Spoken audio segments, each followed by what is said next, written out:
Good morning, everyone. This is Lady Dragon, and Sammy's talking in the background. It is Tuesday, February 15th. It's 11:07. Well, like you can see, YouTube shut down my first and second YouTube. Now I'm on my third, so I hope that you can find me now.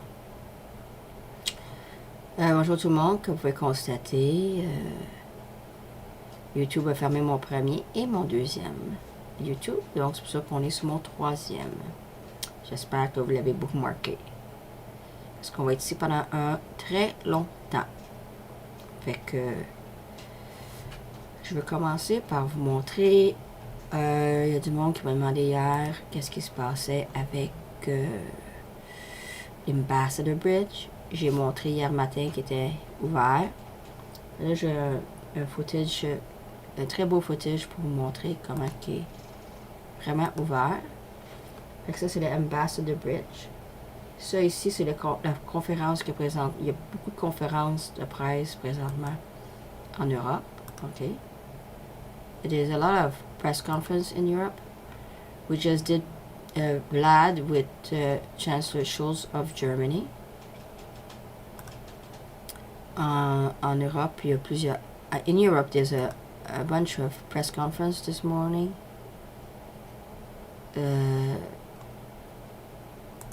We just did Vlad with Chancellor Scholz of Germany. I know there are people that listen to me from Germany, so that's why I put this up. That's from what we've got now. What we've got now. In the up corner here, we have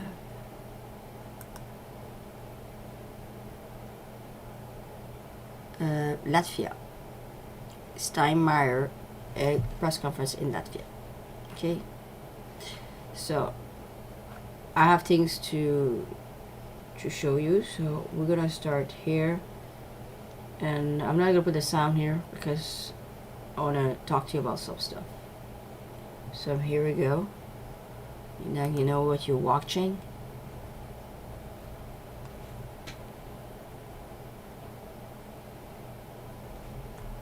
And then after that, I wanted to send something else.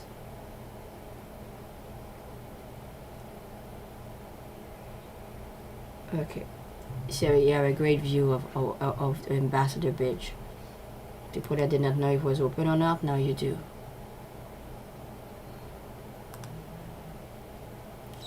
Some people at Coute left yesterday. I just want to see.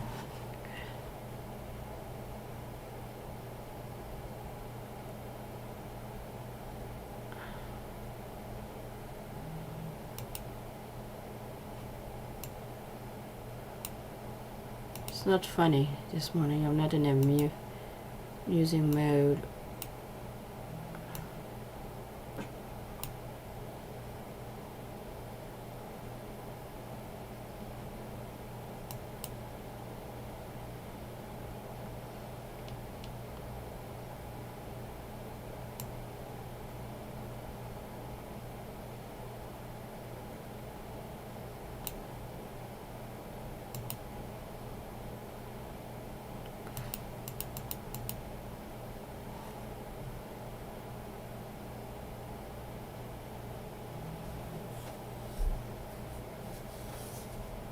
Okay. But I'm clearing all the things that I don't need right now. Causing me a lot of trouble, this thing. I have to switch all my things here. It's not funny.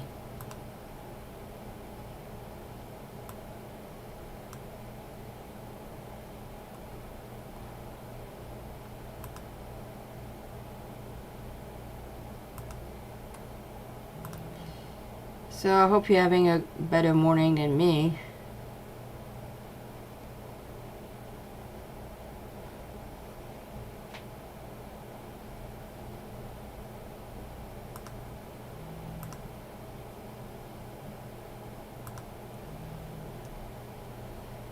So we're gonna stay on this third YouTube for a while now. Make sure you spread it around so people can actually find me.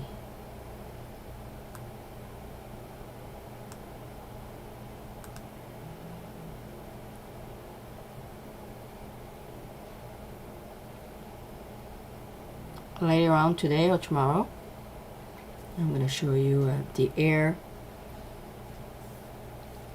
show in Singapour. Plus tard aujourd'hui ou demain, je vais vous montrer le air show de Singapour.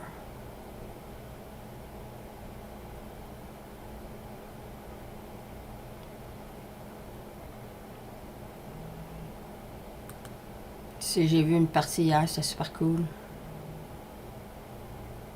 Mais c'est tard. Très tard.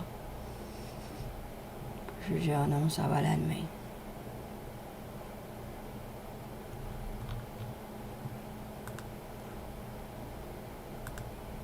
Je regarde toutes mes notifications, mes affaires.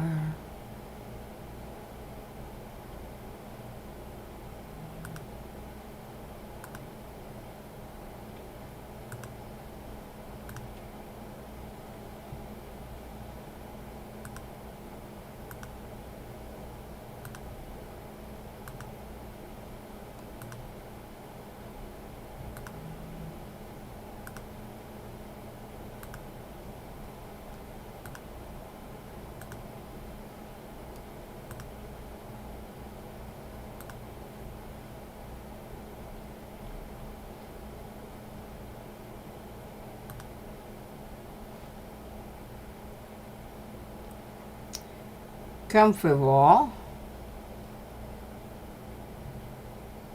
ils mettent des barrages sur le côté. You can see they're putting some cement blockade on the side. I think they're putting it there in case something else happens. They just want to have it handy.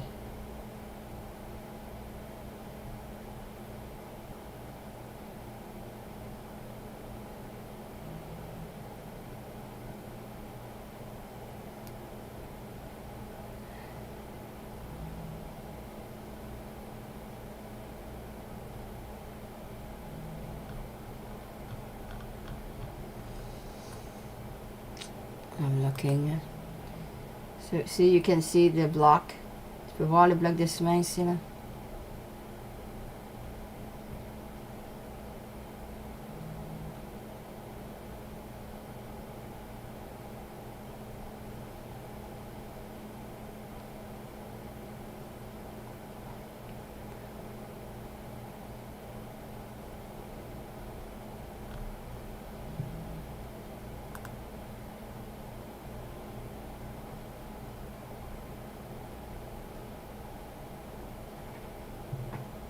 Munson. Who the fuck is Munson?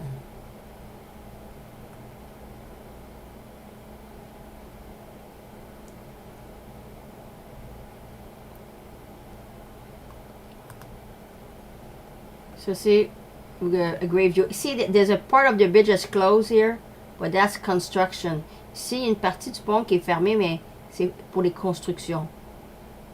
Fait que, confusionnez pas les affaires, là, hein.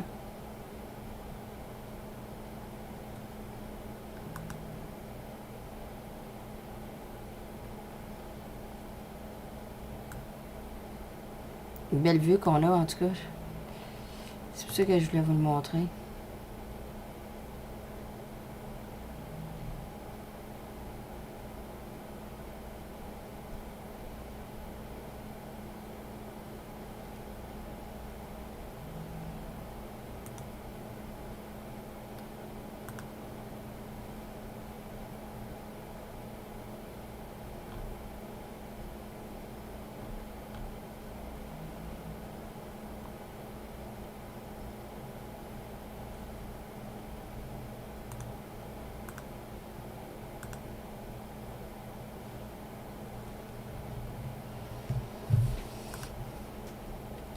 Hier soir aussi, j'ai eu une vidéo de Selina qui disait que les personnes là, cette année là, des monkey business, des RCMP, on voit bien là, comment ils sont en construction aussi. Là. Il y a une voie chaque. C'est pour ça qu'il n'y a jamais eu. C'est jamais été. Ça, le monde il pense que c'est ça qui a été bloqué, mais ça, c'est la construction. Là. Ça a toujours été là. Ça finit ici, vous voyez là. You can see there was construction there, so that has never been part of what was going on. People get confused. I'm showing you the truth.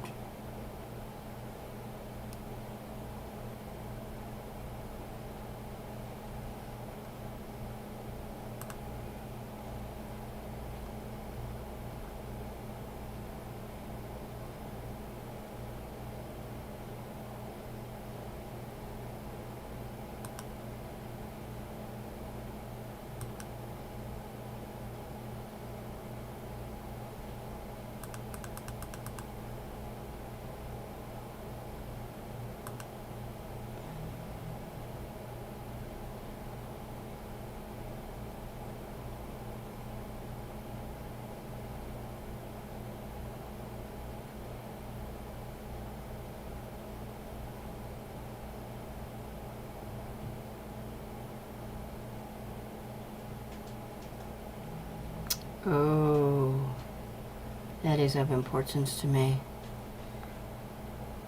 Oh, I see that. If you watch the Super Bowl,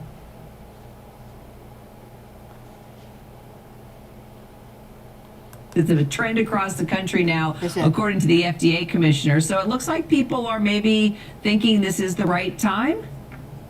We're getting there, Kira. You know, I think that we're getting to a place where we can start to remove the mask. And I think we're much better than we were a month ago. But case levels are still very high. They're still higher than previous peaks. And we still have a situation where many of the population are still unvaxxed, unboosted. And we, of course, you know, as we discussed, the under 5 population still isn't yet vaccinated. So we have to exercise caution. We have to be nuanced, as we've spoken about for many months, and we have to let the data drive decisions. In places with low transmission and high vaccination, yes, we can start to remove masks. But if you're in a place with high transmission, a mask is still an important weapon. So we have to make sure that our decisions are driven by data. And we just all want normal, but we have to recognize that masking still might be important in at least some parts of the country right now.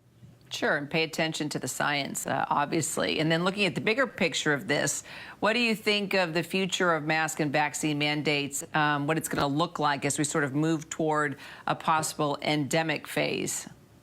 Yeah, I think that we have to acknowledge we're heading to a different place with this virus. We've got the vaccines, the therapeutics, better care. So we're in a better position. So regardless of what happens in the future, I do think masking may be part of what we deal with in the future. Say you have a new variant or a new surge, we may want to bring in masking just to help. I think that's a simple thing that we can do alongside testing and potentially the future of vaccines. So, you know, I think we're getting to that place where we can start to off-ramp, but we should be recognizing the fact that a new variant could change things, and we have to be, you know, flexible with what we might see in the future. So possible new variants, is this just going to be a regular thing for us from now on? Well, I think we have to see what happens. I think Omicron definitely exposed so much of the population. There's a lot of immunity out there. I think that we may see that this virus becomes part of that respiratory mix. And so it just becomes part of a flu and cold season. We may want to bring in masking in the future, you know, if we have a real severe season, but we just don't know. You know, Omicron really threw a wrench in our plans. We still potentially might have a new variant. So we just have to be recognizing the fact that, you know, things might change. But the future is bright because of these therapeutics that are hitting the market and potentially a universal COVID vaccine. I think we are heading to a place where, you know, some of these mandates around masking may not be sort of consistently part of our future. But again, now the public is educating about public health and what we can do to drive down infection in the community. And so hopefully that stays with us in the future. If you watch this. Well. They're pushing the narrative of it's a good actually narrative that may remove these fucking masks once and for all. Là, c'est expliquer que peut-être qu'on sera pas tout le temps obligé d'avoir des tabarnak de masques. Bon, fait que ça c'est fini. Ça c'était ça que je voulais vous montrer pour le pont. So I wanted to show you for the bridge.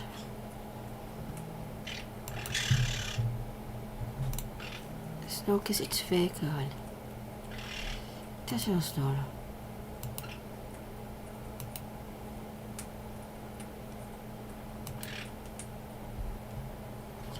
Arrête, là.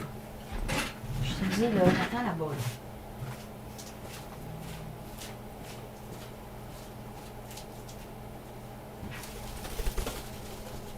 Sam!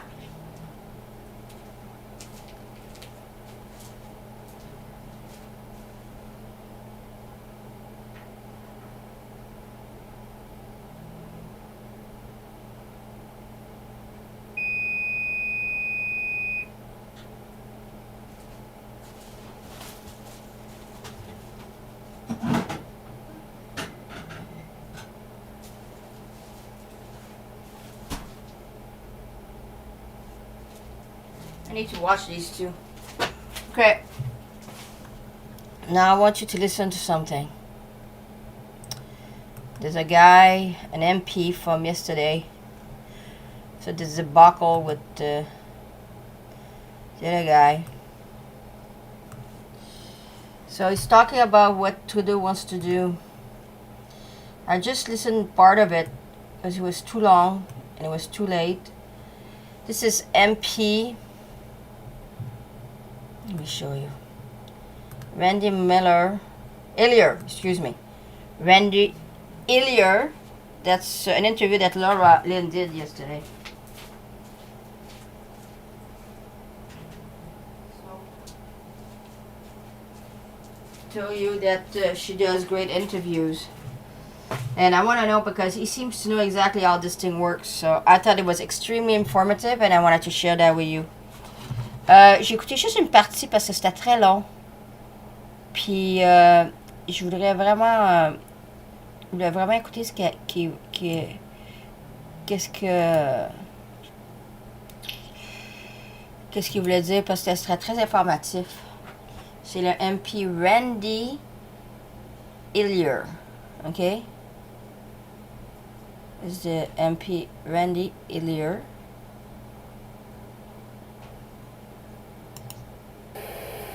It's the MP Randy Illier. Voilà, j'arrange toutes mes affaires là, ici. Là.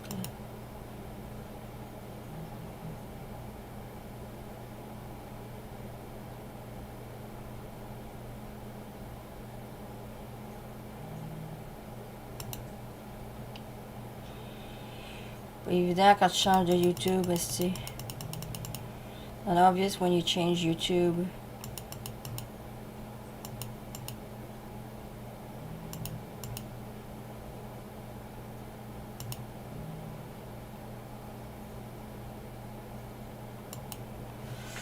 Okay, so let's start now.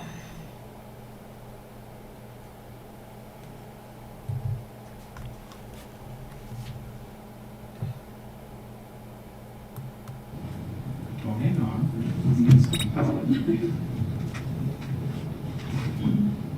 MPP Randy Hillier, thank you so much for meeting with us. We've had a lot happen today. Some pretty shocking things said by our Prime Minister. We just appreciate your courage in this nation and just wondering, what is your take? What do Canadians and those that are concerned need to be aware of tonight? Well, thank you, Lauren. There is, Canada has embarked on a very dark and dangerous path. We knew that 2 years ago with the measures of COVID, and now we can see Justin Trudeau is using the War Measures Act, which is the Legacy Act, which is called the Emergency Act, but it is still all the same authorities as the War Measures Act against a civilian population, a peaceful civilian population, who's been engaged in dissent over public policy. We are now using the War Measures Act for dissenting views on public policy. And I'd like people just to think about that and just consider that. That is an act that we use against other nations who threatened our nation with violence and with with armies and artillery and bombs, and now we're using it against a civilian population and against those who dissent on public policies on COVID mandates.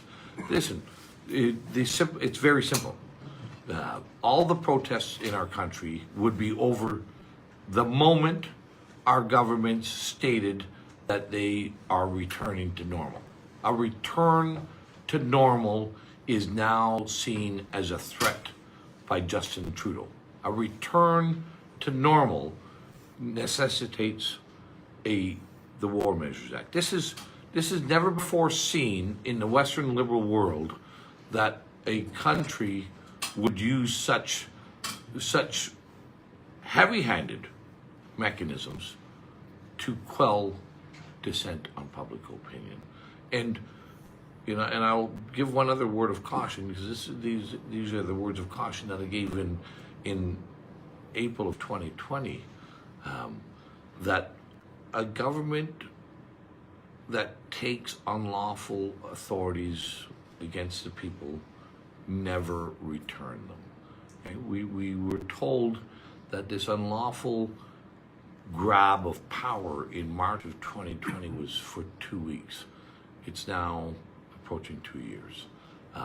Justin Trudeau said he has no plans to use the military. He didn't say, I will not use the military. Those are important distinctions. I have never known a government in history that took unlawful authorities and didn't utilize them and didn't exercise them. We have to stand firm. We have to be resolute, and not permit our government to abuse its authorities and to abuse the people of Canada. People are feeling that they are very unsafe now in Canada, that we're seeing a measure of tyranny that has been unprecedented. This is something that it seems his father used many years ago in a completely different situation, but it's sending a huge alarm out to Canadians. This is a battle we will not back down on. We do not want our children vaccinated. We do not want to have to be vaccinated in order to keep our jobs. Well, you should never have to do something in order to provide for your families. You should never have to do things that are against your conscience and against your will to provide for your families.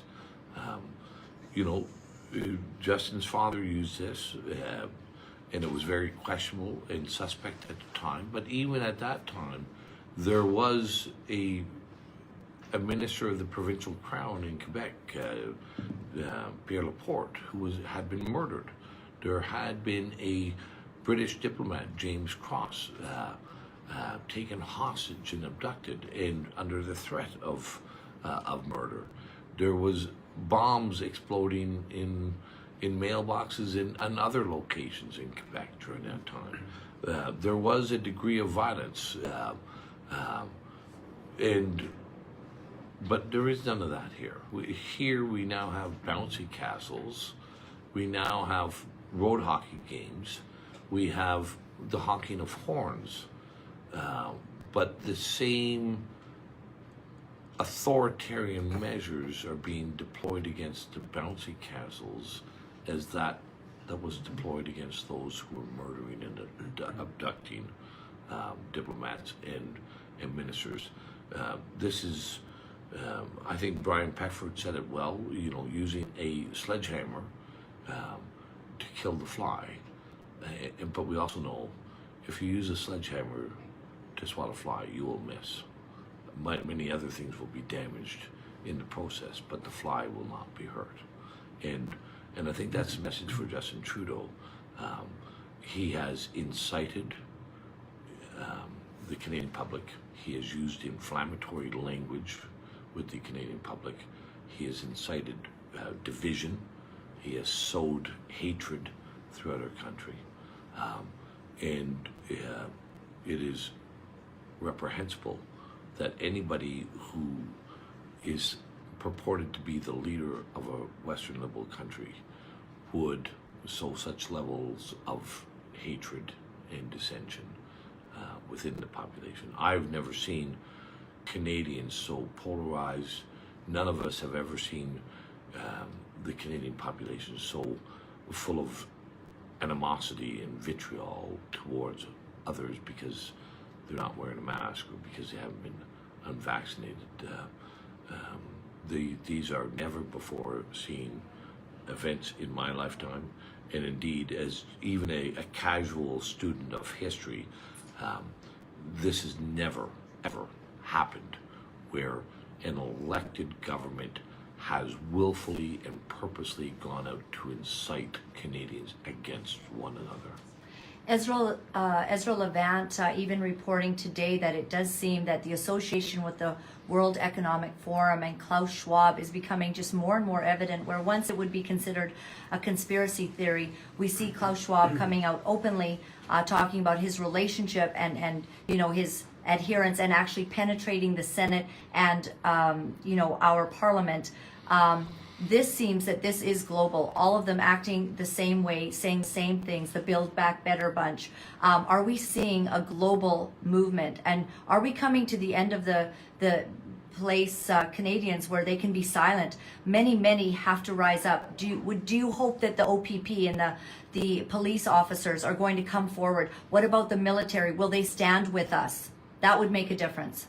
Well, time will tell, and I, you know, we can all have optimism, and you know, and I don't think we should shirk or dismiss optimism.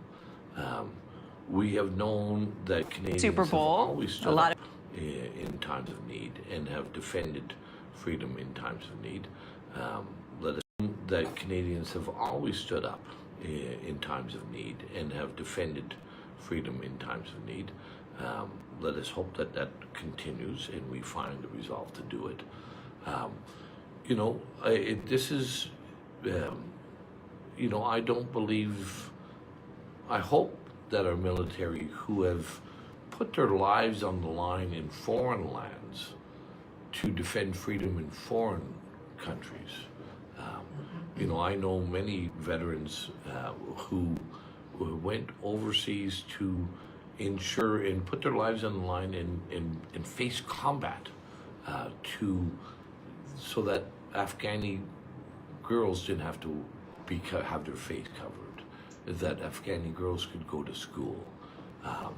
You know, I suspect that those same veterans have the same regard or more for freedom here, that our daughters don't have to be masked up, that our children can go to school, that they can live a life of freedom.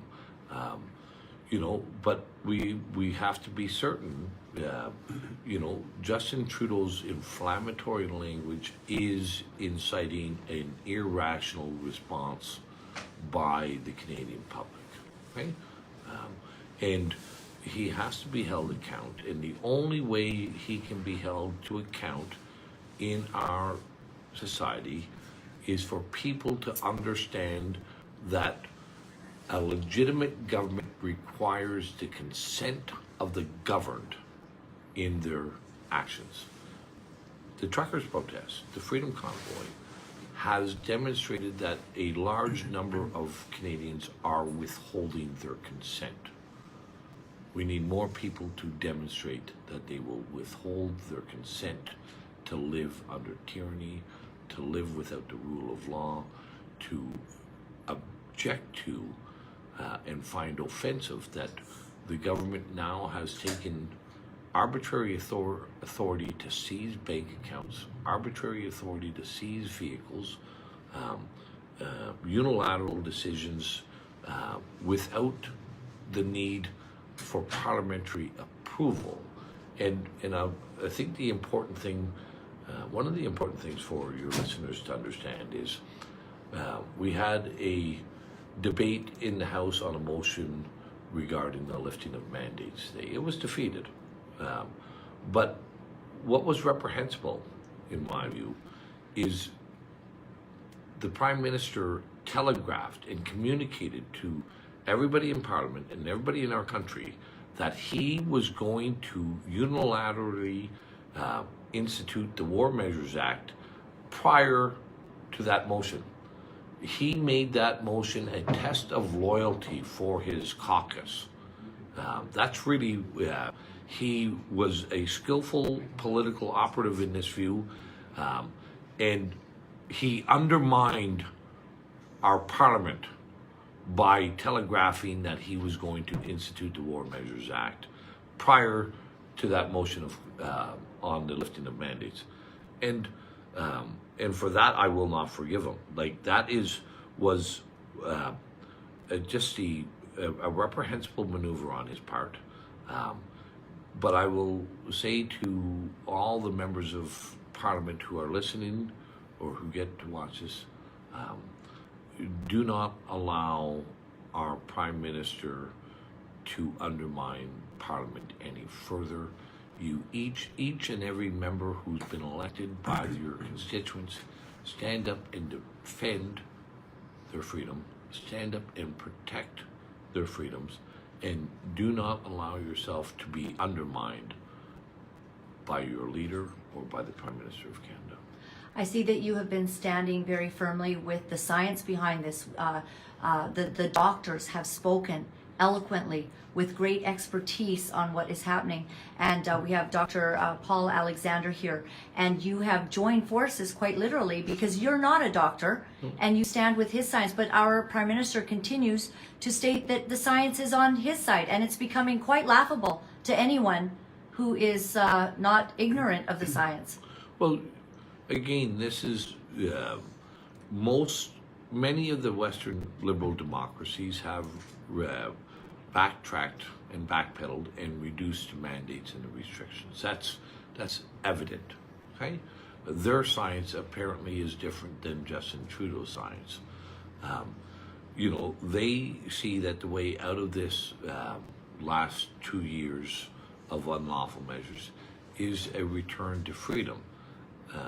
So, you know, one must question, why is Justin Trudeau so dogmatic and so determined to continue to deny Canadians their freedoms when every other Western world is recognizing the importance of the return of freedom? So, you know, there's, and I think it's important for people to ask that question, why? And we do know this. You know, I think there's a lot of contributing factors, Laura Lynn. This is not a single reason. It's not just because of Klaus Schwab. It's not just because of Pfizer. It's not just because of Dr. Tam. There's a whole significant number of contributing factors here, which hopefully we'll get to eventually uncover and reveal and understand. But let's not forget, Justin Trudeau's foundation, the Trudeau Foundation, is profiting handsomely on every medical injection by Pfizer and Moderna in the world. The Trudeau Foundation collects a significant patent royalty out of each one of those injections. Wow, I did not know that. Did you hear what he said? I told you it was important to... So, he said that the Trudeau Foundation, which has a pedophile logo, is as a portion of every cell of that Pfizer thing. Wow, let's listen to this again. Ça m'arrête là. On every medical injection by Pfizer and Moderna in the world, the Trudeau Foundation collects a significant patent royalty out of each one of those injections. You know, there's a lot of different things happening. Most Canadians haven't had the opportunity to... Okay, hold on a second. Sam, did you hear? A patent royalty on Moderna and Pfizer. I did not know that. This is awful. Sam.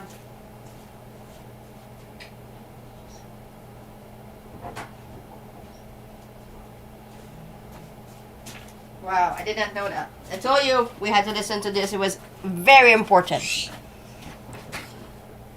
La Trudeau Foundation, qui a un signe, le logo c'est un signe de pédophile, collecte patent royalty sur chaque vente de l'injection de Moderna et de Pfizer.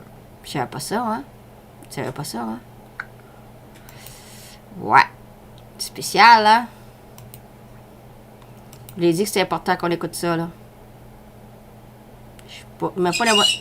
Attendez une seconde, là.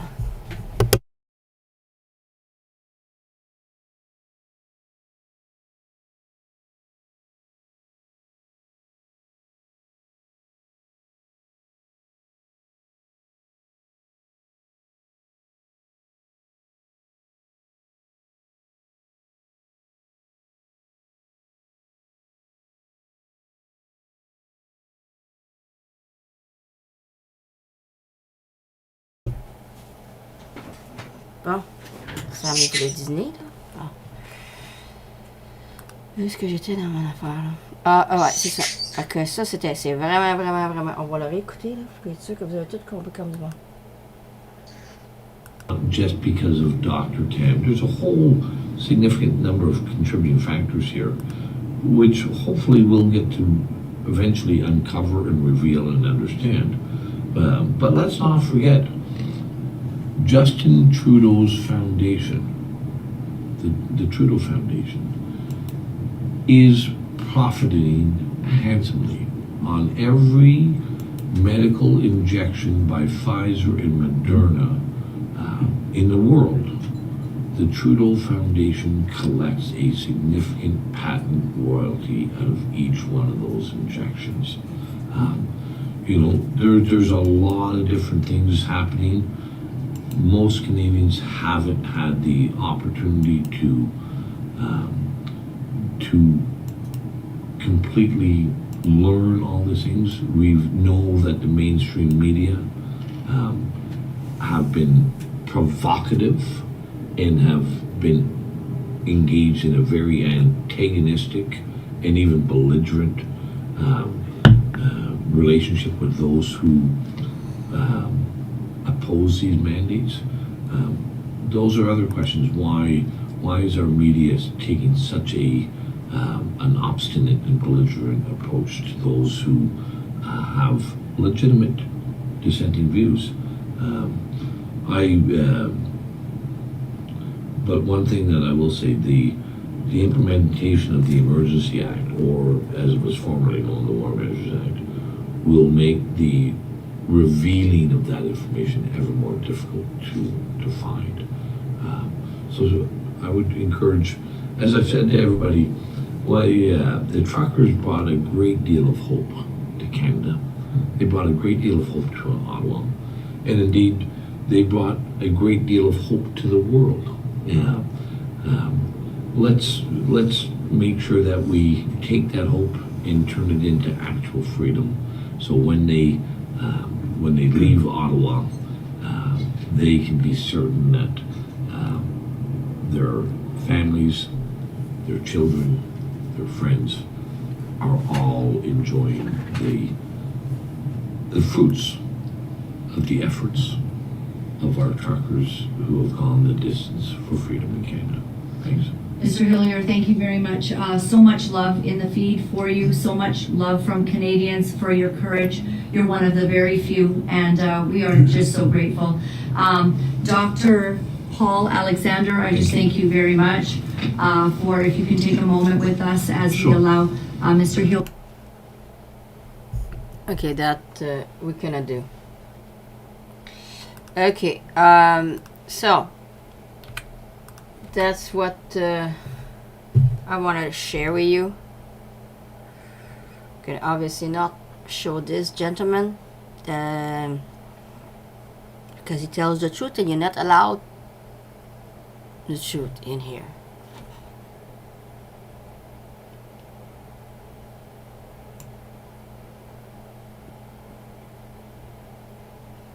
Just make sure that you know.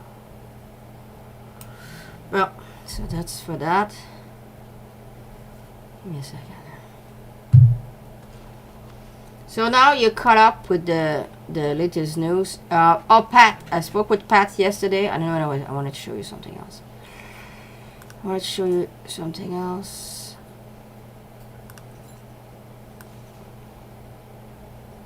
Pat told me yesterday that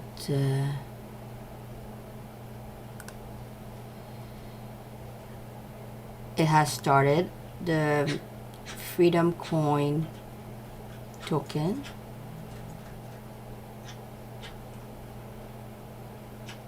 I'm still learning about this, so I cannot advise you on it, but I know there's a Telegram. I can well,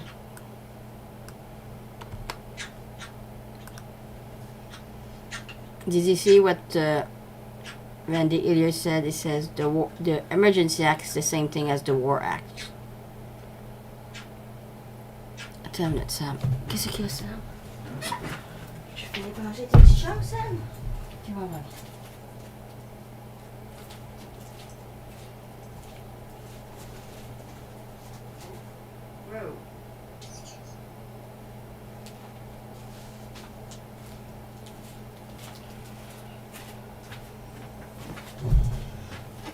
Okay, so it's called Freedom Convoy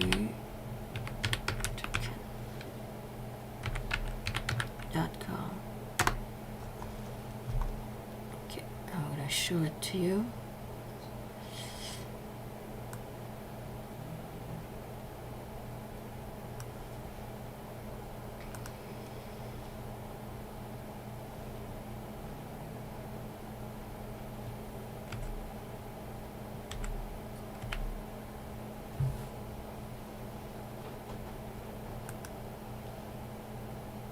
Check. That's what Freedom Convoy Token, that's what FTCT stands for. Okay, so it's already there.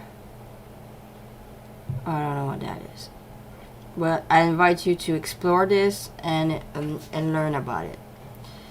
Ça a commencé hier, ce que je vous invite à regarder ça, puis à vous éduquer là-dessus.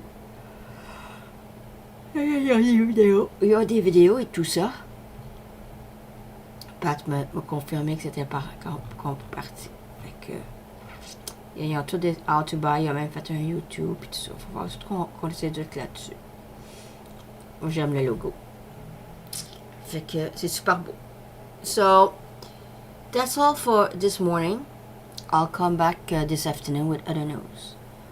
Fait que c'est tout pour ce matin. Fait que, s'il vous plaît, partagez que mon YouTube numéro 1 et 2 sont fermés. Puis c'est là, on est rendu sur le numéro 3. OK. Joanne, va sur Discord si t'as à me parler, s'il vous plaît. OK? Bonne journée, à bientôt. So, I'll see you soon. Thank you.